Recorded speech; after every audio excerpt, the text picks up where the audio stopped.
March 17, 1943.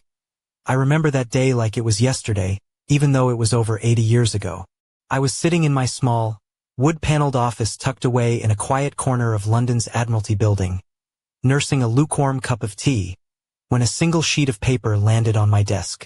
It was a briefing from our intelligence officers overseas. A simple report, just one page, but the words on it hit me like a thunderclap. The report wasn't about some new secret weapon or a covert army. No, it was about a factory, a massive, sprawling complex somewhere in Michigan, that was supposedly pumping out 4-engine heavy bombers at a rate that sounded utterly ridiculous. The Americans claimed they would soon be building one of these monstrous B-24 Liberators every hour. Every 60 minutes. I scoffed at first. I mean, could a nation of burger-flipping, baseball-loving Yankees really outproduce us? Could they churn out these flying beasts faster than a London cabbie speeds through the streets? It sounded like a bad joke, or perhaps the latest bit of propaganda cooked up by the Americans to keep morale high back home. But the more I read, the colder the pit of my stomach grew. This wasn't just hearsay. It was a compilation of reports from spies, diplomats, and engineers, all pointing to the same staggering truth. The Ford Motor Company, yes, the very same folks who made Model Ts, had applied their assembly line genius to warplanes.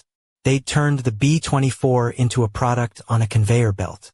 The factory was so enormous it had its own weather system, and the workers, a patchwork of women, immigrants, and people of all backgrounds, were producing these bombers in numbers that made our proud British factories look like quaint little toy shops. The very idea was almost offensive to the old guard back home. Our elite commanders, steeped in tradition and pride, laughed at it. The Americans can barely make a decent cup of tea, let alone a bomber, they joked. But I wasn't laughing. I was staring down the barrel of a terrifying reality. This wasn't just a war of soldiers and generals. It was a war of factories. And if these numbers were true, if the Americans really were churning out bombers at that pace, then Britain, and indeed the whole Allied cause, had a secret weapon that the Axis powers simply couldn't match. Later that day, I found myself pacing the corridors of the Admiralty, wrestling with the implications. The war had already shifted. The Battle of Stalingrad had broken the German grip in the east, and in North Africa, Rommel's forces were slowly crumbling. But this report? This was something else entirely. It told a story of industrial might, of a nation mobilized not just in spirit but in steel and sweat. I thought of the women back in Michigan, their sleeves rolled up, faces smeared with grease, working long shifts to build planes that would soon darken the skies over Europe. And yet, I knew our leaders would find it hard to accept. The idea that a so-called mongrel democracy, full of immigrants and women, could outbuild the mighty Axis was a bitter pill to swallow. But the numbers didn't lie. And if we didn't act on this knowledge, if we didn't understand what was coming, millions of lives would be at stake.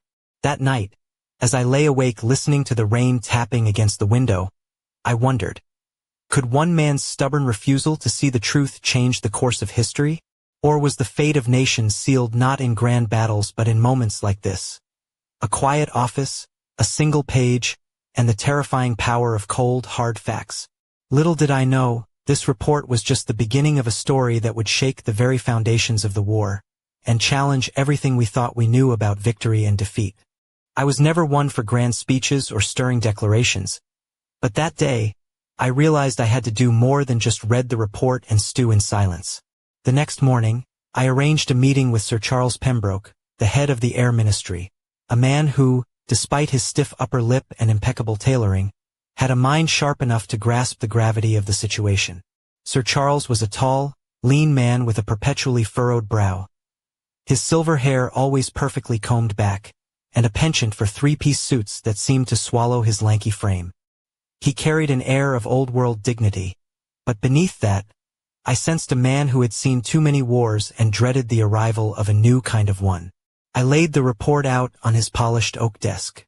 The dim light from the green-shaded lamp cast long shadows across the room, making the figures on that single sheet seem even more ominous. As I spoke, detailing the intelligence from Willow Run, the enormous factory in Michigan producing Liberators faster than any assembly line I'd ever heard of, his eyes narrowed. This is extraordinary, he murmured. If true, it changes everything. I nodded, though inside I felt a gnawing frustration.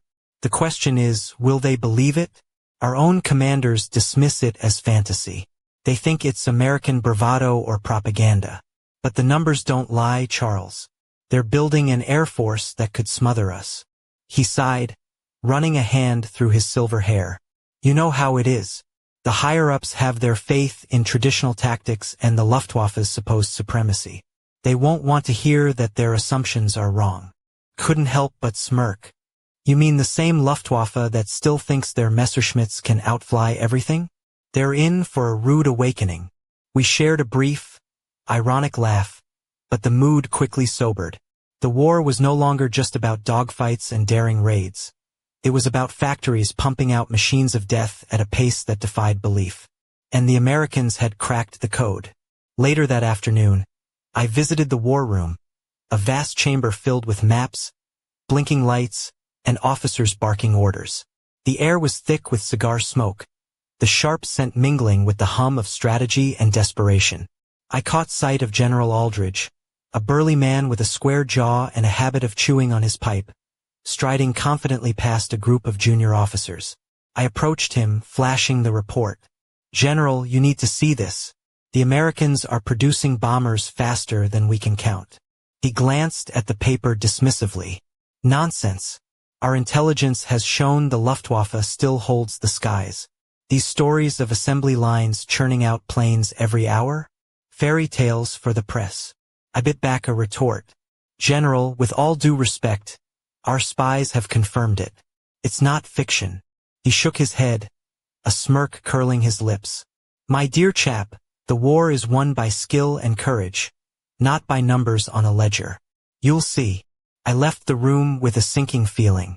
The truth was out there, but it was trapped behind walls of arrogance and disbelief. It reminded me of an old British joke. Why did the Scarecrow win an award? Because he was outstanding in his field. Here, though, the leadership was like a scarecrow, standing firm but utterly useless when the storm came. That evening, walking through the foggy streets of London, I passed a cinema showing a newsreel celebrating the latest bombing raid. The crowd cheered, but I couldn't shake the weight of that report. The real battle wasn't just in the skies. It was in factories thousands of miles away, where ordinary men and women were quietly building the machinery that would decide the fate of the world. And somewhere, in the shadows of power, the warning I carried was being swallowed by pride and denial.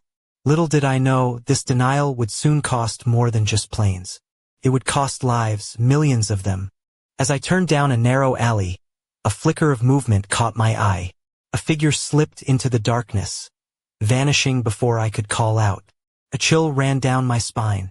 In this war, secrets were currency, and not all of them were meant to be uncovered. The game was just beginning.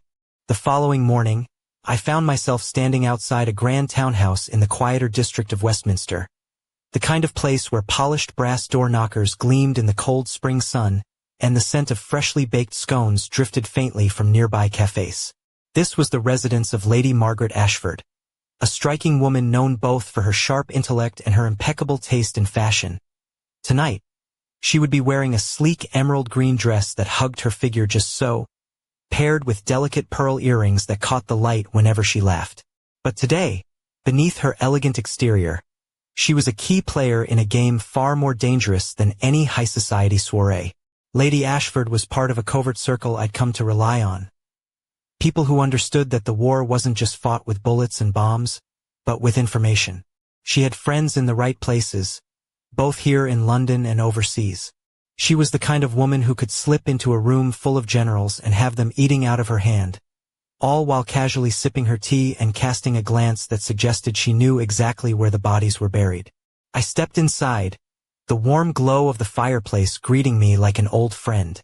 Lady Ashford was seated by the hearth, a slender cigarette holder balanced between her fingers, her auburn hair cascading over one shoulder in soft waves. "James," she said, her voice smooth as silk, "I hear you have news that might ruffle more than a few feathers." I handed her the report, watching as her eyes flicked over the typed words. When she looked up, there was a spark, half admiration, half fear. "Willow Run," she murmured. I've heard whispers. The Americans building bombers like they're baking bread. It sounds mad. Mad, yes, I agreed. But true. And it's changing everything. The factory's a beast. 42,000 people working in shifts, women and men, immigrants all shoulder to shoulder. The kind of thing our enemies mock, but it's this mongrel workforce that's outproducing us. She smiled knowingly. Sounds like the perfect irony, doesn't it? The very thing Hitler despises most is what might bring him down. I nodded. Exactly. But here's the rub, our own commanders refuse to believe it. Göring and his Luftwaffe cliques laugh it off. They think it's propaganda, a fairy tale told to scare us. Lady Ashford tapped a slender finger against her lips. You know, there's a phrase for that kind of denial, the ostrich effect. You stick your head in the sand so long you forget there's a world outside your hole. I chuckled. Except the sand here is laced with British stiff upper lip and German stubbornness. It's not just denial. It's dangerous blindness. She leaned forward, her eyes gleaming. So what's the plan? How do we get this truth past the suits who prefer their comfortable lies? I sighed. That's the million-pound question. I'm trying to get the Admiralty and Air Ministry to listen, but it's like shouting into a storm. The people who matter most are wrapped up in their own delusions. She stood, smoothing the folds of her dress with a practiced grace. Then maybe it's time to play a different game. You need allies in unexpected places. People who can whisper in the right ears without drawing too much attention. Just then, the door creaked open and a tall figure stepped inside. A man with a weathered face, sharp blue eyes, and an air of quiet authority. Detective Inspector Harold Green, the kind of man who knew London's underbelly like the back of his hand. Sorry to crash the party, Green said with a grin. But you called, James? I did, I replied. We need to talk about leaks, shadows, and who might be feeding misinformation. If we're going to survive this, we need to know who's on our side, and who's playing for the other team. Green nodded slowly. In this city, the line between friend and foe is thinner than a razor's edge. And sometimes, the most dangerous enemy isn't the one in uniform. It's the one smiling beside you. As the fire crackled and the night deepened outside, I realized we were standing at the edge of something vast. A secret war beneath the war, where information was power and trust was the rarest currency of all. And somewhere in the shadows lurked a truth darker than any bomb. The next day, I found myself in the heart of Coventry, a city scarred by wartime bombs but still pulsing with resilience. The streets were a patchwork of shattered windows and hurried repairs, a living testament to the war's relentless reach. It was here, amid the soot and smoke, that I was to meet Eleanor Ellie Harper, a woman whose presence was as commanding as the factories she oversaw. Ellie was unlike anyone I'd met. Standing just shy of 5'6", she carried herself with the effortless confidence of someone used to breaking glass ceilings, and occasionally a few rules. Her fiery red hair was pulled back into a loose bun, stray curls framing a face marked by determined green eyes that seemed to pierce right through you. Today, she wore a fitted navy blue coverall dusted lightly with grease. The sleeves rolled up to reveal strong forearms that spoke of endless hours on the factory floor. Around her neck hung a delicate silver locket, a small but personal contrast to the industrial grit she embodied. I found her in the main assembly hall of the Coventry aircraft plant, a mammoth space filled with the steady rhythm of machines and the hum of hundreds of workers. The air was thick with the scent of oil and metal, punctuated by bursts of laughter and shouted instructions. Women in overalls wielded riveting guns with practiced ease. Men moved crates of parts with steady hands. This was the beating heart of Britain's war effort. James, Ellie greeted me, her voice warm but no nonsense. I've heard about the Willow Run reports. They say you're stirring up a hornet's nest. I smiled wryly. Someone has to. The brass in London won't touch it with a 10-foot pole. She chuckled, wiping a smudge of grease from her cheek. Well, here in Coventry we don't have the luxury of denial. Every day we see what the war demands. Factories like ours are the true front lines now. The men flying those bombers need planes. Lots of them. I glanced around the bustling floor. And yet, the Germans think this kind of production is impossible. They call it American propaganda, but your British factories aren't far behind in spirit. Ellie's eyes sparkled. We may not have Ford's assembly lines, but we've got something just as fierce, grit, and a bit of stubbornness. Though I have to admit, hearing about Willow Run's scale, it's both inspiring and a little terrifying. I nodded. That's precisely what I'm trying to convince the powers that be. That this isn't just about making planes, it's about outproducing the enemy, outlasting them. But the harder truth is, some men in high places would rather believe in fairy tales than face facts. Ellie's smile faded, replaced by a steely resolve. Then maybe it's time to change the story. Factories like ours, women like these? She gestured toward a group of female workers expertly fitting wing sections. Are the unsung heroes, the ones keeping the skies full of fighters and bombers. She stepped closer, lowering her voice. You know, James, the enemy's mistakes aren't just on the battlefield. They're in their arrogance. They can't imagine a workforce like ours. Diverse, determined, and damn well capable. I grinned. Sounds like you'd give those Nazi commanders a run for their money. Ellie laughed, a rich sound that echoed off the walls. If only they could see us. But I've got a feeling, James, that the real battle isn't just out there. She nodded toward the horizon. But in the minds of those calling the shots. As the afternoon sun filtered through grimy windows, casting long shadows across the factory floor, I realized that people like Ellie were the true backbone of this war.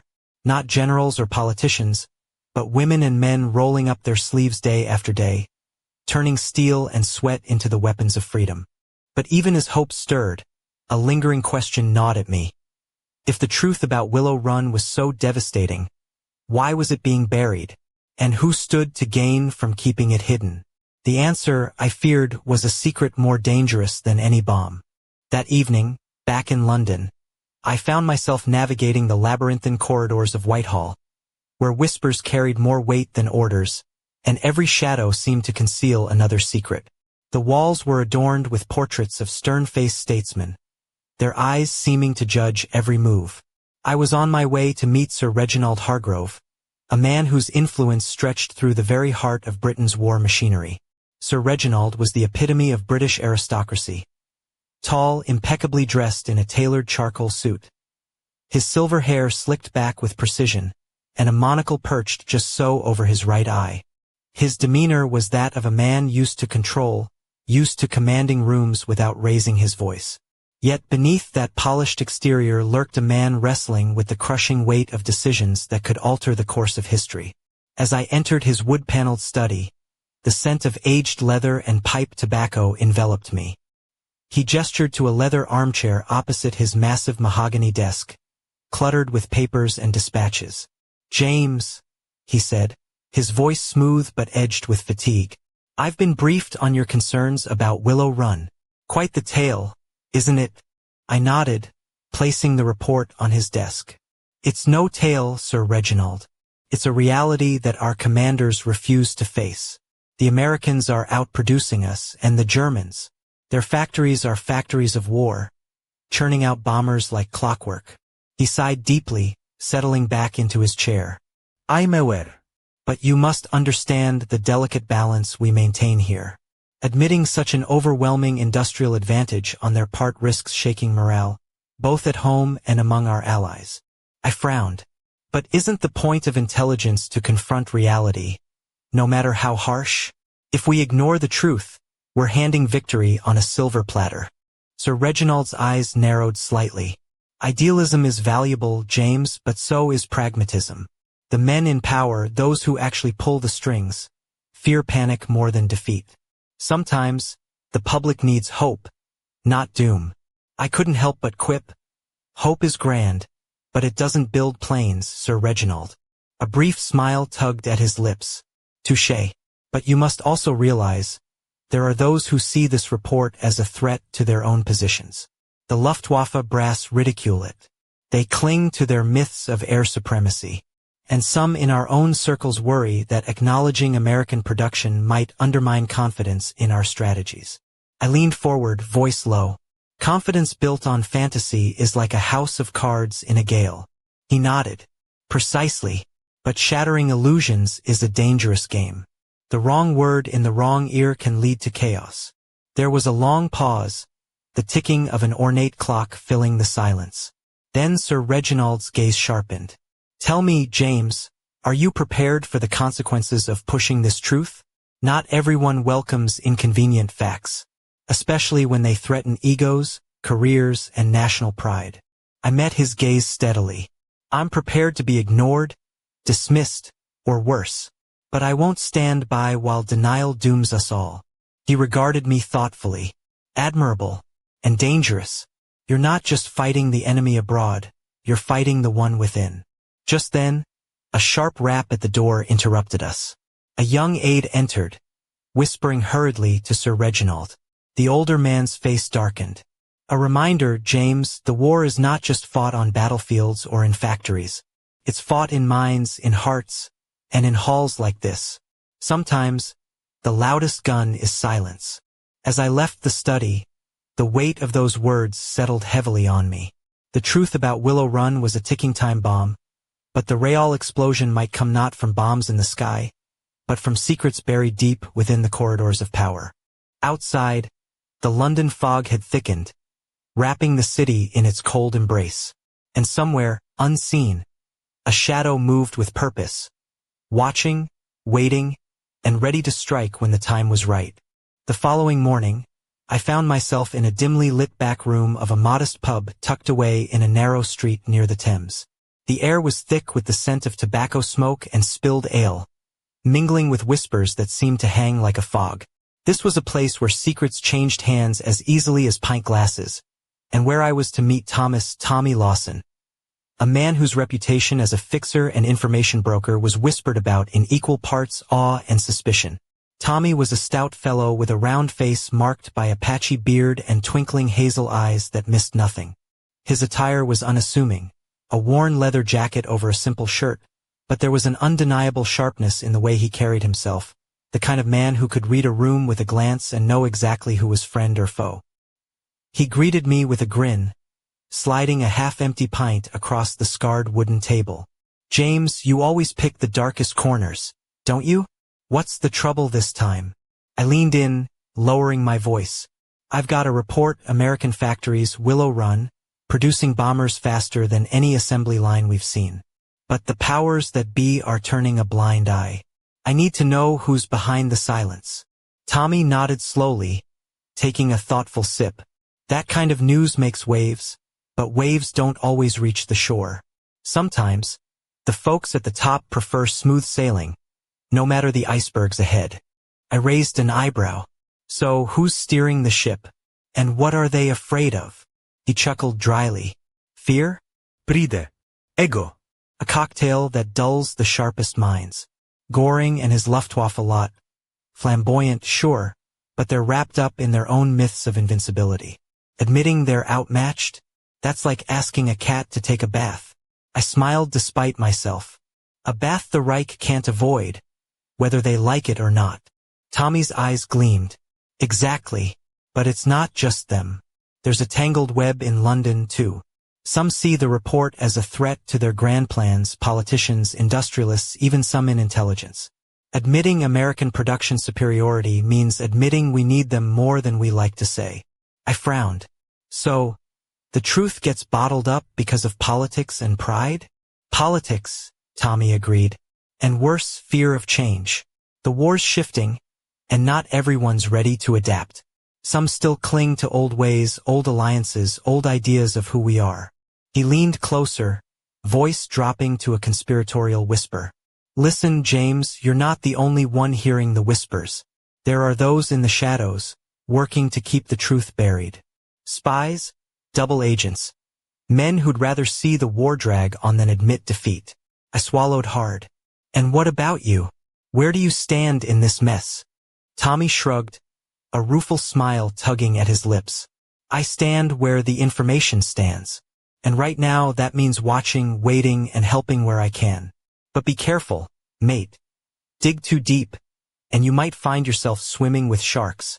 Just then, the pub door creaked open, and a gust of chilly air swept in, carrying with it a figure cloaked in a dark overcoat. The newcomer paused, eyes scanning the room before settling briefly on us. Tommy's smile vanished. "Looks like our time's up," he muttered. I nodded, slipping the report back into my coat pocket. Outside, the London streets buzzed with life, oblivious to the invisible battles being fought in smoky rooms and shadowed alleys. As I walked into the fading light, I couldn't shake the feeling that the truth about Willow Run was a dangerous secret, one that could topple empires or cost lives. And the deeper I dug, the clearer it became. Some truths were worth killing for. The following evening, I found myself in a grand but dimly lit drawing room at the estate of Lord Frederick Ashcombe, nestled just outside the quaint market town of Bath. The room was a study in contrasts. Antique mahogany furniture stood alongside the soft glow of modern electric lamps, and the scent of rich mahogany mixed with faint traces of expensive perfume. Tonight, the air was thick with the hum of conversation and the clinking of crystal glasses, but beneath the surface, tensions simmered like a pot on the verge of boiling over. Lady Eleanor Ashcombe, Lord Frederick's wife, was the centerpiece of the gathering.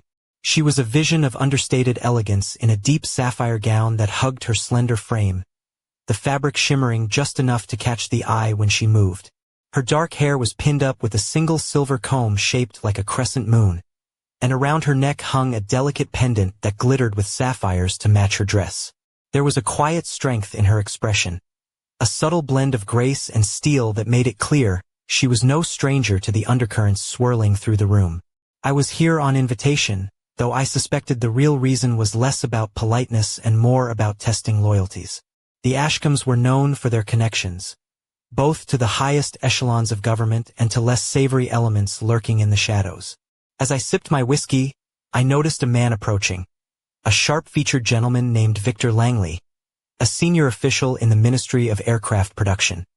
His tailored suit was impeccable, but his eyes betrayed a restless calculation that made me wary.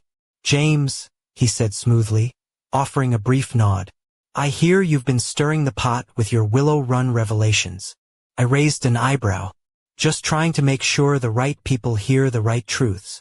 He chuckled, a dark glint in his eye. "Truth is a dangerous thing, my friend. Sometimes it's better left buried beneath layers of diplomacy and discretion. The less the public knows, the better." Before I could respond, Lady Eleanor glided over, her voice cool but inviting. "Victor, always the pragmatist. But James has a point. If we ignore the scale of the American effort, we risk being blindsided. The war isn't just fought with guns. It's fought with factories, with people." Victor's smile twitched, and yet acknowledging that might undermine confidence. "Morale is a fragile beast. People need hope, not despair." I leaned closer, lowering my voice. "Hope without truth is a house of cards. When the walls crumble, it all falls apart." Lady Eleanor nodded, her eyes locking with mine. "There's more at stake here than just morale. If the Germans catch wind that we know their worst fears, they might escalate their own efforts, or worse, strike deeper into our homeland." The room seemed to grow quieter, the faint crackle of the fireplace the only sound. Victor's gaze hardened.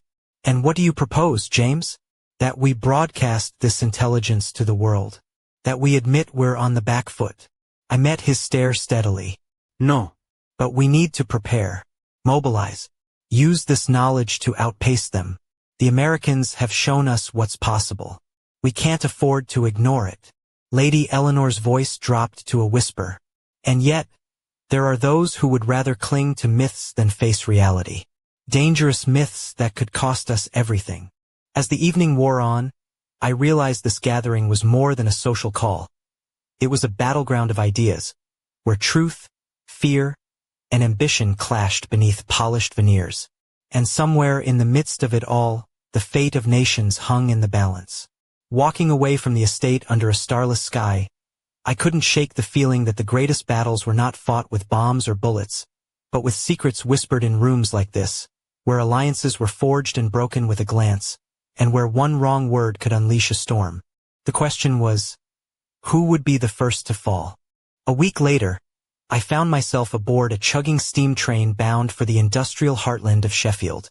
The countryside blurred past the rain-spattered windows as the rhythmic clatter of wheels echoed through the carriage. My destination was the newly expanded steelworks factory, a sprawling complex where the raw materials of war were forged into the bones of Britain's aircraft and tanks. I was meeting Robert "Bobby" Mason, the factory foreman, a burly man with soot-streaked hands and a perpetual 5 o'clock shadow that made him look like he'd wrestled a dozen boilers before breakfast. Despite his rough exterior, Bobby had the kind of sharp mind and steady leadership that kept thousands of workers moving in sync, day after relentless day. When I arrived, Bobby was waiting on the platform, wearing a worn leather jacket and a cap pulled low against the drizzle. His blue eyes sparkled with a mix of pride and exhaustion. "James," he greeted me with a hearty handshake. "Glad you made it through the weather." I smiled. "Wouldn't miss it. The work you and your team are doing here, it's the backbone of everything." He nodded, leading me through the factory gates and into the cavernous halls where molten steel glowed like captured lightning. Workers in heavy boots and oil-streaked overalls moved with practiced precision, operating massive presses and furnaces that roared like beasts. "Things have changed," Bobby said as we walked. "We're pushing harder than ever, but the pressure's immense. Every day, it feels like the weight of the war rests on these shoulders." I glanced around, taking in the sheer scale of the operation. And yet the Germans dismiss reports about American production like it's fantasy. Bobby snorted. "They don't know the meaning of hard graft. Over there, it's assembly lines and mass production. Here it's sweat, muscle, and grit. But you know what? We're holding our own." We paused by a line of steel beams destined for aircraft frames. "The women's taken a bigger role too," he added, nodding toward a group of female workers expertly welding parts. "Rosie the Riveter's no joke. These ladies are the heart of it. Without them, this place would grind to a halt." I thought of the reports from Willow Run, the diverse workforce turning out bombers by the hour. It's a war effort unlike any before. Factories like yours and theirs, both sides racing against time and steel. Bobby's face grew serious.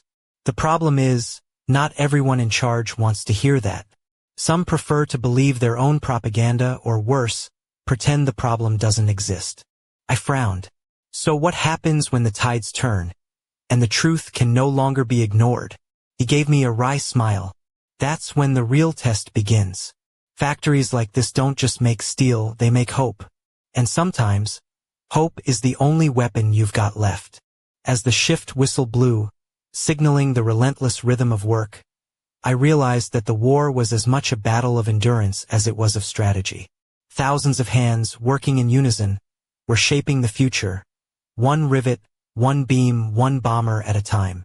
But somewhere beyond these walls, forces were at play determined to keep the truth in shadows, to control the narrative and silence those who dared speak it. And as I stepped back onto the rain-slick platform, I couldn't shake the feeling that the coming days would bring revelations no one was truly prepared for. The war was entering a new phase, a battle not just for territory, but for the very soul of truth itself. The night air was heavy with fog as I made my way through the twisting alleys of East London, the distant wail of air raid sirens a grim reminder that the war was never far away. My destination was a small, unassuming flat tucked above a cluttered bookshop, a place that doubled as a safe house for members of the resistance and those who dared to question the official narrative. Inside, a solitary lamp cast flickering shadows across the worn wooden floorboards. Seated at a battered table was Dr. Samuel Whitaker, a wiry man in his mid-40s whose sharp hazel eyes betrayed a mind always several moves ahead. A professor of economics before the war, Samuel had since turned his analytical skills to deciphering the grim arithmetic of conflict, a subject few were willing to confront. "James," he greeted me, pushing a stack of papers toward me. "I've been crunching the numbers based on your reports from Willow Run and the factories here in Britain." I took the documents, scanning the dense columns of figures and projections. "It's staggering. The Americans are producing aircraft at a pace that defies belief. And yet, our leadership refuses to acknowledge it." Samuel nodded grimly. "It's not just refusal, it's willful blindness. The numbers don't lie. The enemy's industrial capacity is an avalanche, a force that will bury any army that stands in its way. He leaned forward, voice dropping to a whisper.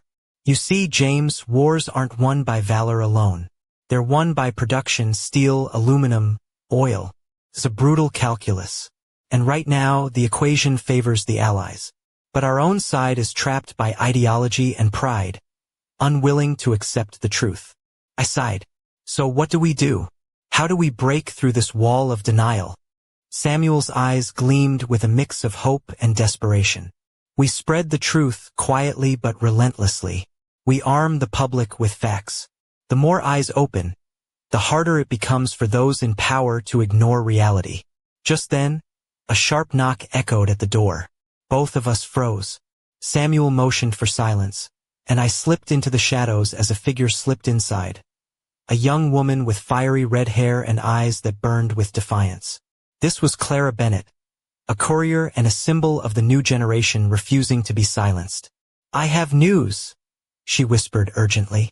The Germans are beginning to realize the threat Willow Run poses. Their propaganda machine is shifting, trying to discredit the reports. But our spies tell us they're terrified. Samuel nodded. That confirms what we feared. The tide is turning, but it's a race against time. I looked at Clara, her face illuminated by the pale lamp light, a mix of determination and exhaustion etched in her features. James, she said softly, the truth is powerful but dangerous. There are those who will do anything to keep it hidden.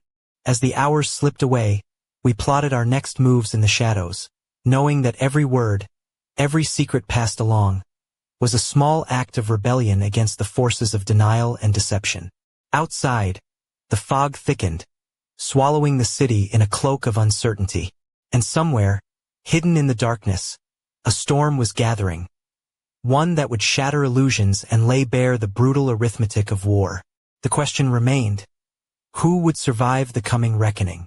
The dawn broke over London like a muted promise, pale light filtering through rain-streaked windows of my modest flat. The city stirred, its streets already alive with the hurried footsteps of workers, the clang of tram bells, and the distant hum of factories gearing up for another relentless day. But beneath the surface of this everyday bustle, a storm was quietly building. I sat at my desk, the infamous report from Willow Run spread before me once more. The figures, the testimonies, the grim projections, it all pointed to a future no one in power dared to face. The Germans were being outproduced, outmatched, not by secret weapons or cunning strategy, but by raw, unyielding industrial might. The very thing their ideology had scorned. A diverse, determined workforce united in purpose. Yet, despite the mounting evidence, denial reigned supreme.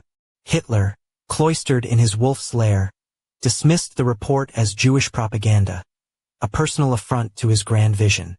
Goring, ever the flamboyant fool, laughed it off as the work of incompetent spies. Their arrogance blinded them to the avalanche hurtling toward them. I felt the weight of those ignored warnings pressing down like the leaden skies outside. The price of silence was already being paid, in shattered cities, in broken families, in the endless drone of bombers overhead. Suddenly, a sharp knock at the door jolted me from my thoughts. Opening it revealed Clara Bennett, her face pale but resolute. "They've moved faster than we feared," she said, voice tight. "The Gestapo is cracking down harder. Admiral Canary was taken last night." My heart sank. Admiral William Canary, the man who had carried the burden of truth, who dared to speak facts in a court of lies, was gone. Murdered, silenced by the very regime he sought to save. Clara's eyes glittered with unshed tears. They strangled him with piano wire at Flossenburg. A brutal end for a man who saw the future clearly. I closed the door slowly, the room suddenly feeling colder, emptier. The war was no longer just about bombs or factories. It was about truth crushed beneath tyranny, about voices snuffed out before they could warn the world. But even in that darkness, a flicker of defiance remained. Admiral Canary's sacrifice was not in vain. The numbers he uncovered could not be erased. The factories kept turning, the assembly lines humming an unyielding song of resistance. As the first rays of sunlight pierced the gloom, I made a silent vow to carry his message forward, to ensure that the truth, no matter how unwelcome, would be heard. The battle for the skies was fierce, but the battle for reality was even fiercer. And in that struggle, the fate of millions hung in the balance. One truth remained undeniable. History turns not just on grand battles, but on moments like these, quiet offices, whispered secrets, and the courage to face what others refused to see. The story was far from over, and somewhere, beyond the horizon, the next chapter waited, dark, uncertain, but filled with the promise of reckoning.